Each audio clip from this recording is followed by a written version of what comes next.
नान्यः पन्था अजनाय विद्यते यज्ञेन यज्ञमयजन्त देवास्तानि धर्माणि प्रथमान्यासन् ते हनाकम् महिमानः सजन्ते यत्र पूर्वे साध्याः सन्ति देवाः अध्यः सम्भूतः पृथिव्यैरसाच्च विश्वकर्मणः समवर्तताधि तस्य त्वष्टा विदधद्रूपमेति तत्पुरुषस्य विश्वमाजानमग्रे वेदाहमेतौ पुरुषौ महान्तौ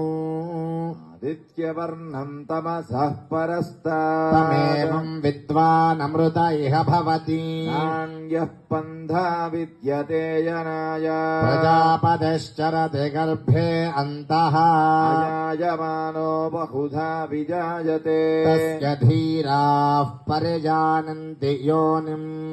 मरीचीनाम् पदमिच्छन्ति वेधसः यो देवेभ्यः तपति यो देवानाम् पुरोहितः पूर्वो यो देवेभ्यो जातः नमो ऋचाय ब्राह्मये ऋचं ब्राह्मम् जनयन्तः देव अग्रे तदब्रुवन् यस्त्वैवम् ब्राह्मणो विद्यात् तस्य त्राणि रूपम् अस्मिनौ व्यात्तम्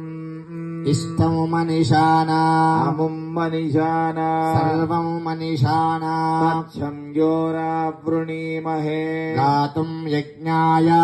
गातुम् यज्ञमस्तिर्मानुषेभ्यः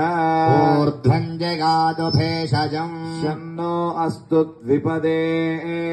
चतुष्पदे स्वाम् तामिहोपक्वये श्रियम् चन्द्राम् प्रभासाम् यशसा ज्वलन्तीम् श्रियम् लोके देवजुष्टामुदाराम्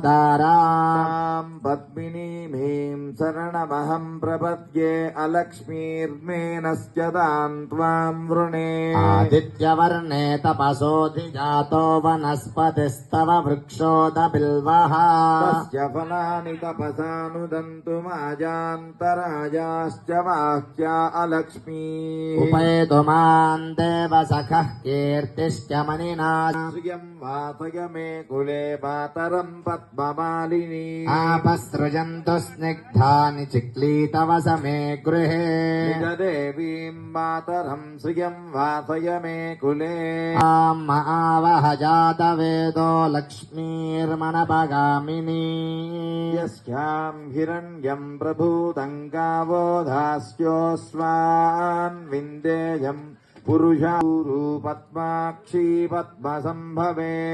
माम् भजस्व पद्माक्षी येन सौख्यं लभाम्यहम् अश्वदायी च गोधायी धनधायी महाधने सर्वाभाम् श्रीमहालक्ष्मीमुपास्महे धनमग्निर्धनम् वायुर्धनम् सूर्यो धनवसुः धनमिन्द्रो बृहस्पतिर्वरुणम् धनमश्नुते वैनते सोमम् पिब सोमम् पिप्तम् जपेत् सदा